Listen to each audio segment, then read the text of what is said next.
Que le Seigneur vous bénisse abondamment. Cher Saint-Esprit, conduis-nous dans ta grâce. Que la parole qui va être donnée soit une bénédiction pour ton peuple. Au nom de Jésus-Christ. Amen. Je vais partager un court message, une courte exhortation. Le Seigneur, quand il donne un ordre, c'est pour notre bien. Il dit dans les livres de Proverbes au chapitre 25, à partir du verset 21 jusqu'au verset 22, si ton ennemi a faim, donne-lui du pain à manger. S'il a soif, donne-lui de l'eau à boire, car ce sont des charbons ardents que tu amasses sur sa tête, et l'Éternel te récompensera. Si ton ennemi a faim, c'est-à-dire ici, le Seigneur est en train de nous enseigner.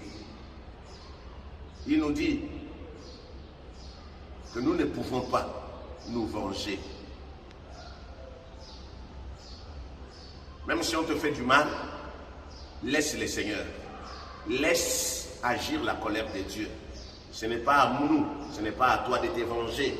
Si ton ennemi a faim, donne-lui, bien-aimé. Et quand nous prenons Romains, pourquoi nous prenons Romains? Parce que d'aucuns diront que non, ça c'est l'Ancien Testament. Ce n'est pas dans le Nouveau Testament. Mais la Bible dit dans Romains chapitre 12, au verset 20, jusqu'au verset 21, ne vous vengez point vous-même, bien-aimés, mais laissez agir la colère, car il est écrit, à moi la vengeance, à moi la rétribution, dit le Seigneur. La Bible continue, mais si ton ennemi a faim, donne-lui à manger, s'il a soif, donne-lui à boire, car en agissant ainsi, ce sont des charbons ardents que nous posons sur leur tête. Donc Dieu revient ici dans Romains. Dans Proverbes, Dieu nous dit la même chose, que nous ne pouvons pas nous venger, quelle que soit la situation, quel que soit le problème. Là où nous venons, là où nous avons grandi, on nous a appris à ne pas se laisser faire. Quand quelqu'un te fait du mal, tu dois le punir. S'il faut aller voir, je ne sais pas, ailleurs pour le tuer, il faut le faire. Mais ici, le Seigneur dit, il vous a été dit, mais moi je vous dis, ne vous vengez point. Si ton ennemi a faim, donne-lui à manger. Je sais que ce n'est pas facile. Quelqu'un qui a pris ta place, quelqu'un qui t'a fait du mal, et le Seigneur te dit, quand il arrive, donne-lui à manger, donne-lui à boire. Je sais que ce n'est pas facile, mais quand le Seigneur nous demande de faire, de donner à boire, de donner à manger à nos ennemis, c'est parce qu'il y a une récompense, il y a une rétribution, il y a une bénédiction. Nous devons simplement obéir. Abraham est devenu aujourd'hui le patriarche parce qu'il a obéi à Dieu. Il n'était pas aussi 3 fois saint comme notre Seigneur Jésus-Christ, mais il a obéi. Le Seigneur nous demande seulement d'obéir. Si nous obéissons à la parole de Dieu, si nous obéissons à Dieu, le Seigneur nous récompensera. Cher ami, pourquoi donner du pain? Pourquoi donner de l'eau à quelqu'un qui veut ma mort? Mais pourquoi ne pas me venger? Pourquoi ne pas le punir? Nous allons lire dans la parole de Dieu un cas pratique. La Bible nous parle dans 2 Rois chapitre 6, à partir du verset, on peut lire depuis le 10e verset, mais nous prenons à partir du verset 13, l'histoire du prophète Élisée. La Bible dit ceci, « Allez et voyez où il est, je le ferai prendre. » On vint lui dire, « Voici, il est à Dothan. » Qu'est-ce qui s'est passé? La Bible dit que le roi de Syrie tenait conseil avec ses commandos, avec tous les services secrets contre les enfants d'Israël. Mais l'homme de Dieu, Élisée, allait dire au roi tout ce que le roi de Syrie planifiait. Pas une fois, pas 2 fois, mais plusieurs fois, jusqu'à ce que la Bible dit, le roi de Syrie était très agité. Il appela tous ses commandos, ses serviteurs, il appela tous ses ambassadeurs et leur dit, ne voulez pas me dire parmi vous, lequel de vous est un traître? Et puis, un de ses serviteurs a pris la parole pour dire, Seigneur, personne parmi nous est traître, mais il y a quelqu'un, il y a un prophète en Israël qui s'appelle Élisée. Ce prophète-là rapporte à son roi, il rapporte au roi d'Israël toutes les paroles que tu prononces même dans ta chambre à coucher. C'est là où la Bible nous dit au verset 13, il a pris la décision avec ses services de voir là où était Élisée. Ils ont dit qu'il est à Dothan. C'est ainsi que la Bible dit, il envoya des chevaux, des chars, une forte troupe, des commandos qui arrivèrent la nuit. Quand ils sont arrivés la nuit, ils ont enveloppé la ville, ils ont encerclé la ville. Et il y avait les serviteurs d'Élisée, les serviteurs de l'homme de Dieu, qui, tous les matins, est sorti de la maison. Quand ils regardent, ils voient que la ville était entourée des commandos syriens, des chars, des fantassins. Et la Bible dit, il avait peur.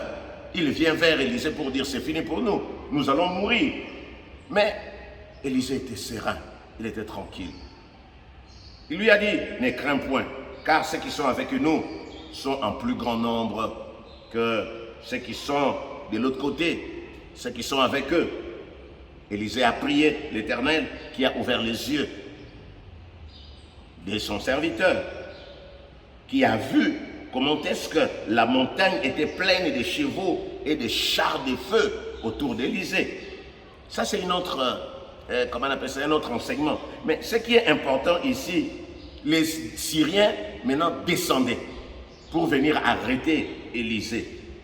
Cher ami, Élisée, qui connaissait le surnaturel, il dit ceci dans sa prière, Seigneur, daigne frapper d'aveuglement toutes ces personnes, ces commandos, ces chars, frappe-le d'aveuglement. La Bible dit,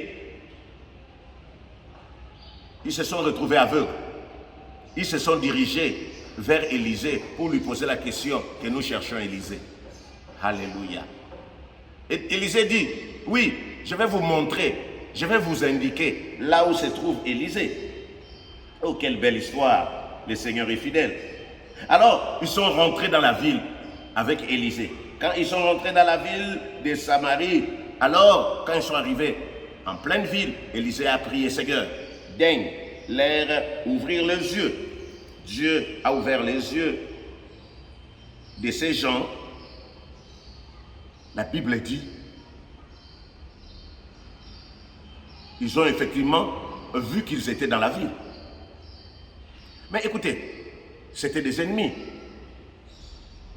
Élisée devait se venger. Élisée pouvait dire au roi d'Israël de tuer tous ses ennemis. Et le roi, quand le roi a vu cela, il a dit au roi, nous allons tous le frapper. Nous allons le tuer tous. Élisée a dit non. La Bible dit, en moi la vengeance. Laissez la colère de Dieu agir. Ne faites pas cela. Ne frappe pas. Ne tue pas. Alléluia. Écoutez maintenant. Il dit, au contraire, donne-leur du pain et de l'eau afin qu'ils mangent et boivent. Élisée, au lieu de se venger, a mis la parole de Dieu en pratique. Donne-leur à manger et à boire. La Bible dit, le roi d'Israël leur fit servir un grand repas. Écoutez, quelqu'un qui venait pour te tuer, quelqu'un qui venait pour te détruire, mais tu lui sers à manger, tu lui donnes le repas. Je suis en train de m'adresser aux chrétiens qui gardent la rancune. Oh, celui-ci m'a fait ceci, c'est le sorcier de ma famille, c'est celui-là, je ne vais pas lui donner à manger, il va m'envoûter. Non, donne-lui à manger, donne-lui à boire. Élisée a demandé au roi de leur servir à manger. La Bible dit, ils ont mangé. Après avoir mangé, la Bible dit, ils furent tous renvoyés chez eux en Syrie. Écoutez la fin de l'histoire.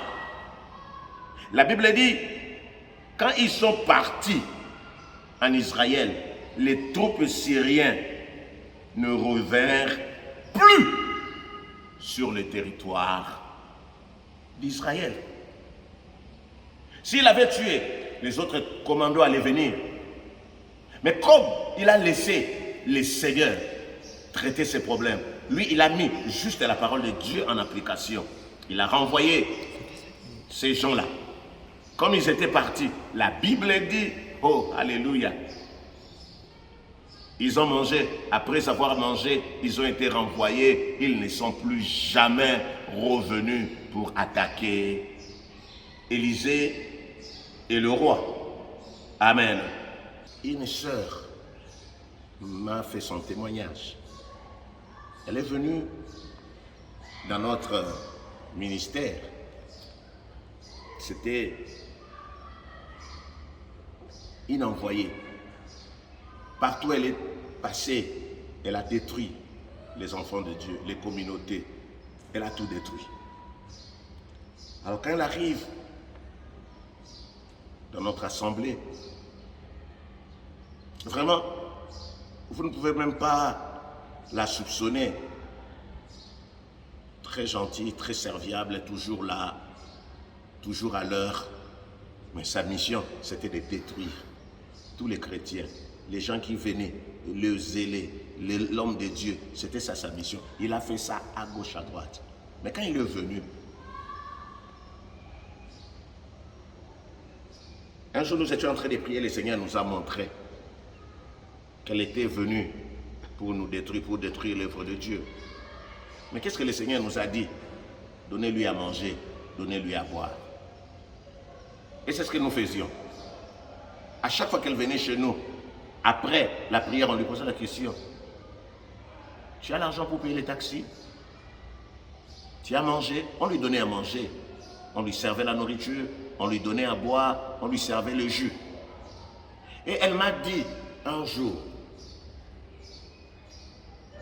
que j'ai tout fait pour te tuer, mais je n'ai pas pu. Mais entre toi et moi je suis plus forte que toi. C'est ce qu'elle me disait, elle est plus forte. Et que moi j'étais moins fort, mon épouse était moins forte. Que personne ne pouvait s'opposer à elle. Mais à chaque fois qu'elle venait pour nous attaquer, il y avait une main invisible. Une main d'amour qui l'empêchait de nous atteindre. Elle a essayé pratiquement 5 ans jusqu'à ce qu'elle-même m'a ouvert la bouche pour me faire ce témoignage. Cher ami, j'avais juste mis la parole de Dieu en pratique. Dieu m'avait montré son état spirituel. Mais il fallait quoi? Il fallait la chasser? Est-ce qu'il fallait la livrer à l'ennemi? Elle était déjà consacrée à l'ennemi. Mais il fallait mettre seulement la parole de Dieu en pratique. Si ton ennemi a faim, donne-lui. Elle n'est pas venue comme une sœur en Christ, mais elle est venue comme une ennemie. Elle-même nous a dit cela, que moi je suis votre ennemi. Cette fille avait la capacité, peut-être vous ne comprenez pas, je vais vous donner quelques caractéristiques qu'elle avait. Elle avait la capacité de partir d'ici pour arriver aux États-Unis après quelques minutes. Elle pouvait sortir avec son corps pour aller là-bas. Elle pouvait monter dans l'avion sans passeport, sans billet, sans visa pour se retrouver à n'importe quel endroit. Elle pouvait disparaître là, devant vous. Elle pouvait monter dans un taxi toute la journée. Et à la fin, elle demandait au chauffeur, amène-moi à tel endroit. Pendant la course, le chauffeur discutait avec elle. Mais quand le chauffeur arrivait, la personne avait disparu. C'était cette fille-là. Mais nous lui avons donné à manger. Nous lui avons donné à boire. Nous lui avons donné le pain. Nous lui avons donné surtout l'amour de Christ. Et elle-même a dit, je comprends que vous êtes plus fort que moi. Cher ami, il fallait juste mettre la parole de Dieu en application, en pratique. On s'est posé la question, mais pourquoi? La personne qui veut nous tuer, qui veut nous faire du mal, mais pourquoi lui donner l'argent? Pourquoi lui donner à boire? Pourquoi lui donner à manger? Le Seigneur nous a dit, obéissez. De toute façon, c'était un ordre. On ne pouvait même pas négocier à cet ordre. Nous avons exécuté l'ordre de Dieu. Nous avons mis en pratique la parole de Dieu en application jusqu'à ce qu'elle-même est venue vers nous pour nous faire ce témoignage. Bien-aimé, je vais maintenant prier pour toi. Peut-être tu n'arrives pas à pardonner, ton cœur est blessé. Mais il y a d'abord une seule solution. Peut-être tu n'as pas encore accepté Jésus-Christ comme Seigneur et Sauveur. Je vais me suivre dans cette prière. Seigneur Jésus-Christ, je reconnais que je suis pécheur. Pardonne-moi. Je te donne ma vie. Très cher Dieu, aujourd'hui, je prends la décision de changer de camp. J'accepte ton Fils Jésus-Christ comme Seigneur et Sauveur personnel. Prends la direction de ma vie. Conduis-moi. Au nom de Jésus-Christ. Saint-Esprit de Dieu, remplis-moi. Que je sois une nouvelle créature. Que les choses anciennes passent. Et que je sois fils ou fille de Dieu. Au nom de Jésus. Amen. Et nous allons prier. Nous venons d'écouter la parole de Dieu. Tu vas me suivre dans cette prière, Seigneur Jésus-Christ. La Bible me dit, si mon ennemi a faim, que je lui donne à manger. S'il a soif, que je lui donne à boire. Seigneur, ce n'est pas facile avec mon cœur. Parce qu'on m'a appris à me venger. Seigneur, aujourd'hui, je prends la décision de pardonner tous ceux qui sont à l'origine de mes soucis. Je pardonne mes amis, je pardonne mes ennemis, je pardonne mon père, ma mère, mon proviseur, je pardonne. Si aujourd'hui je n'ai pas étudié, c'est parce qu'il y a un professeur qui avait pris la décision de m'arrêter. Je le pardonne. Je pardonne cet employé qui était mon ami, qui m'a créé des problèmes. Je pardonne cet employeur. Je prends la décision de tout pardonner. Et aujourd'hui, Seigneur, je t'ai prie de me renouveler l'intelligence. Prie après moi. Dis, Seigneur Jésus, quelle que soit la personne qui viendra auprès de moi, apprends-moi, Seigneur de gloire, à mettre ta parole en pratique, à obéir à ta parole. Au nom de Jésus. Je détruis maintenant tout esprit qui résiste à la parole de Dieu.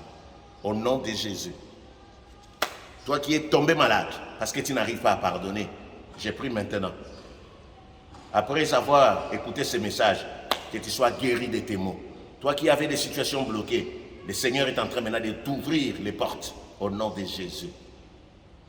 Maintenant, je prie pour ceux qui sont bloqués dans le mariage, qui ont des soucis, parce qu'ils ont eu des maris compliqués, ils ont gardé la rancune. Maintenant, nous pardonnons et Seigneur, s'ouvre la porte au nom de Jésus. Merci Seigneur pour cette parole. Que cette parole soit gravée dans nos cœurs. Amen.